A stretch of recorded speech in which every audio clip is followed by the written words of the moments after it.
weaknesses apparent in the major USD crosses, including the Euro USD, USD JPY, GBP USD, AUD USD, NZD USD, USD CHF, USD CAD included, and we will also be taking a look on the equity side. So let us now get started. Here, if we look at the Euro USD, and it seems to be some problem with the internet connectivity. Let me check it once again. Now, here if we look at the Euro USD's price moves, it has gained 50 to 60 pips. It is not trading in a very volatile manner, rather subdued if we compare its volatility in today's session to what we have seen earlier this month. And after reaching this level of around the price levels of 1.05 to 1.06, it has rather stabilized and trading in a narrow range. Today is no different. Again, it is oscillating in between these two levels. It is finding some support on the 1.05. Earlier, that was acting as a resistance. Now, things seems to be changing, and at first glance, we can make an assessment that in a matter of time, it will most possibly cross above 1.06 in coming days, as USD has traded on the back foot for major part of this month, and that theme is likely to prevail in coming days unless any significant development happens. Now, looking at the current price dynamic and where it stands in relation to other major currencies against the dollar, we will have to look at its timeline when it started to make these fresh high, and how long it is likely to consolidate if it were to go into a consolidation phase again. Now, this high for Euro USD, the day's high, has come in just 5 to 10 minutes back, and right now it is trading at the highest level for the day, which is almost close to the yesterday's high also. Not yesterday's, the Friday's high.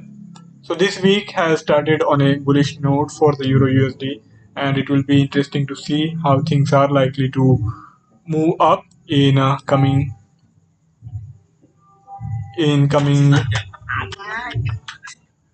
days of this week.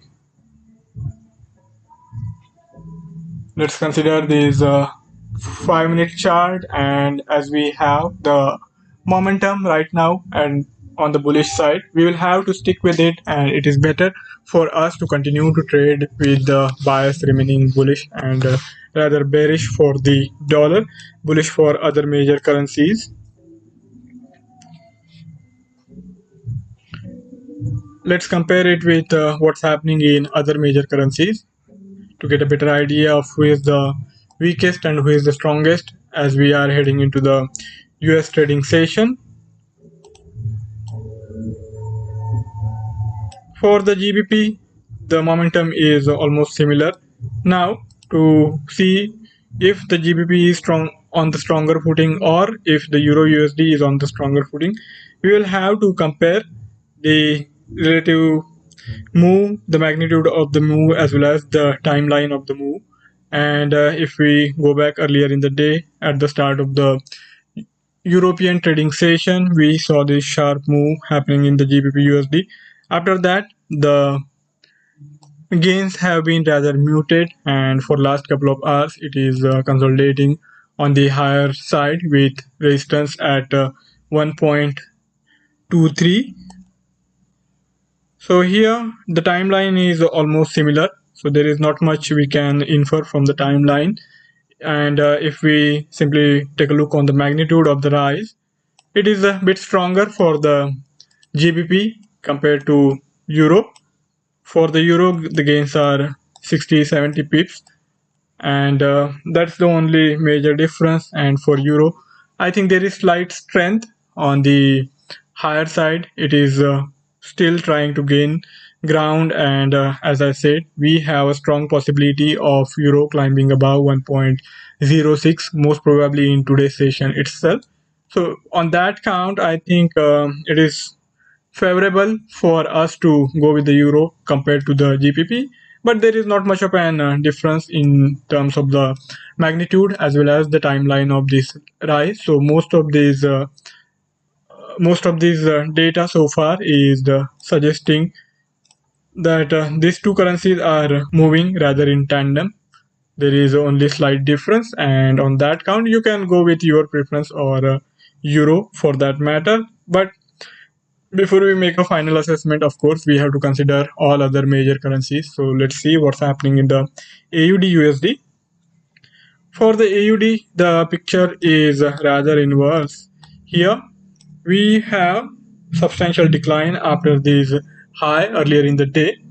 So we will have to rather stick with the European currencies and not try our hand in the AUD USD if we have to take any bullish trade in these currencies. For AUD, the USD is trading on the stronger side. AUD has lost ground, and I think now it is almost close to the day's low.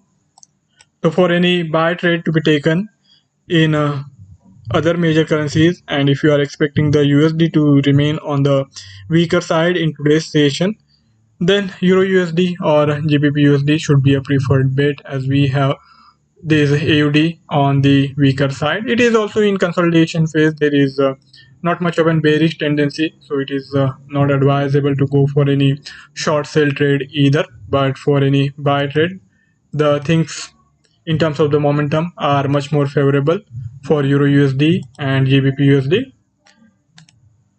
For NZD,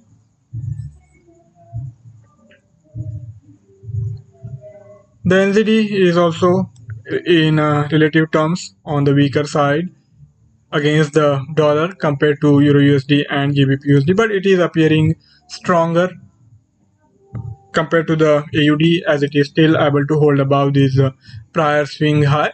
So this is in between, trading in between. It is better placed for a buy trade than the AUD, but not really a better choice if we have Euro USD and the GBP USD in the mix. There seems to be okay. Now for USD CAD, the dollar is on the stronger side here. The dollar has gained against the CAD after this initial jump on the lower side after the start of the European trading session. And as things stand, the USD CAD is showing the bullish tendency here, and it is holding well above the day's moving average price as well. So it appears from this charting that it is better for us to stick with the dollar strength for the USD CAD rather than try to go with the CAD strength. The CAD is on the weaker side, and it is apparently more bearish than the AUD as well.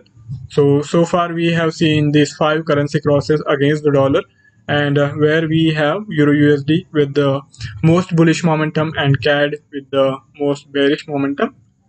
So it is better for us to look for a buy trade and bet on the dollar strength to continue or increase moving ahead compared to what we have on the side of the CAD.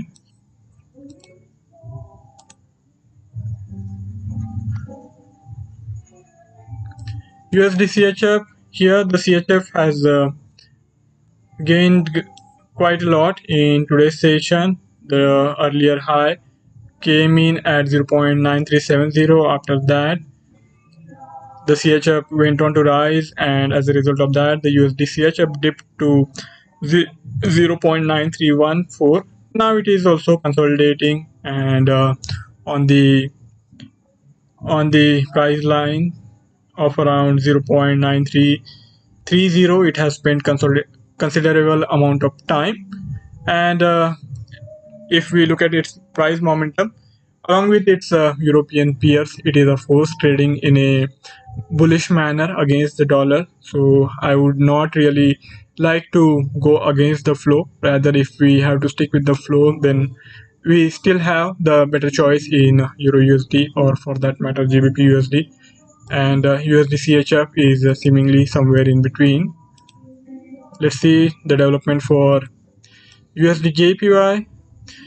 Earlier in the day, the USD JPY made this high at 137.14. After that, it went on to decline almost 50 pips. Now, from those lows, reversal has been rather sharp, and it is going to be interesting to see how things unfold after the start of the US trading session. If we look at these current price moves, it is better for us to keep looking for buy opportunities, but it is not really that strong in this bullish momentum. If we have to trade with the dollar strength in mind, then I think USD CAD is a better choice for any trade to be taken with the anticipation of the dollar's rise moving ahead. And if you are expecting the dollar to weaken further going into the US trading session, in that scenario, the Euro USD is better bet.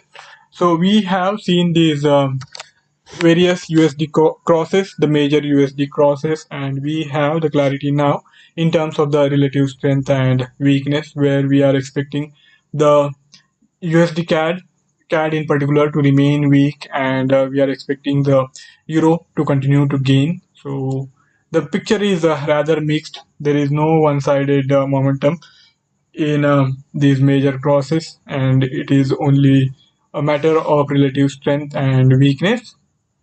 Now let's see the development for equity segment.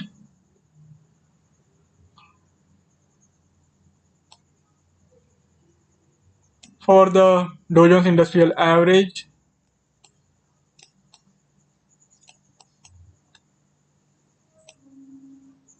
we have the momentum. If we consider the yesterday's move, it had declined after finding resistance at around 33,900. From there on, again it went on to the support area, and from that support area it has rebounded again. So this is an interesting development for last couple of days. The Dow Jones Industrial Average has traded in a narrow range of around 500 points. That is just little above 1% in terms of its normalized value. Now in today's session, so far the momentum is looking on the bullish side, but I would not really expect this to rise much further, and it will be a better idea to keep ready for shorting it as and when we have further confirmation on side. If we look at the rise of the Dow Jones Industrial Average from these days low at 33,425, the gains have been rather muted, and even now there is not much of an conviction. As we saw on the higher time frame charting also, things are looking rather bearish. So my suggestion is that it is better for us to keep looking for short selling opportunities, and as we have last couple of hours of consolidation in place, and if next couple of hours also spent by the Dow hovering closer to or below these 33,600 level, then we can of course go for a short selling opportunity around the current price band, and we have this consolidation range and also last 24 hours average price in place, which is likely to provide some resistance going ahead. So this is the price where you can go for some optimization, trade optimization, where the risks are going to be rather minimal, and you can try to gain you can try to make gains if there is a continuity in this bearish momentum, and a possibility of further break below 33,400 is quite strong. So we have to be patient here, and I think we will have some further conviction after the start of US trading session. And here on the higher side we have immediate resistance in place, so you can even watch out for the price level of around 33,700, which can be considered as a crucial marker. So if the price hovers around the current levels and it doesn't really rise too much on the higher side, then we can of course go for a short sell trade. But then comes the question of finding the relative strength and weakness, and determining whether it is better to short sell the Dow or the S&P 500 or Nasdaq. So for that we have to look at the relative strength and weaknesses of these major US indices. And for we look at the Dow's timeline of the rise, the last low came in at 10:45 GMT. For the S&P 500, it came in at 10:20 GMT. So we have relatively more bearishness prevalent in the Dow Jones Industrial Average compared to the S&P 500. So of these two equity indices, I think it will be preferable for us to go short in the Dow, and similar picture is playing out for the Nasdaq as well. Here, Nasdaq didn't really make a 4 hourly low after it started to rise during the Asian trading session, and these gains have been rather substantial for the Nasdaq.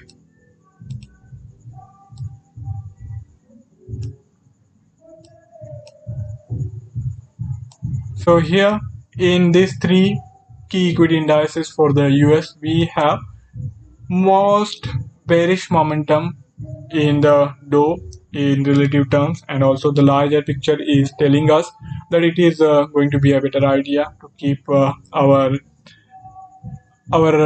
anticipation for a move on the lower side, and as and when things give us optimum opportunity with stop loss being rather sharp and target price with good enough risk reward ratio, we can take the bait and try to gain from the possible move on the lower side for the Dow Jones Industrial Average. So keeping that possibility in mind, I would suggest that watch out for initial price move after the start of the US trading session, and from those moves we will have much more clarity in place, and also we will be in a better position to take the plunge and initiate the trade. So that's all from my side for today's session of the correlation and regression. If you have any query or any idea to share, you can write back to me in the feedback, and I would be more than happy to take the discussion forward. And as there is no comment or no query, I am now wrapping up this session. See you tomorrow with the fresh assessment of the price dynamics prevalent in tomorrow's session. So see you in the tomorrow's session. Have a profitable day ahead. Goodbye.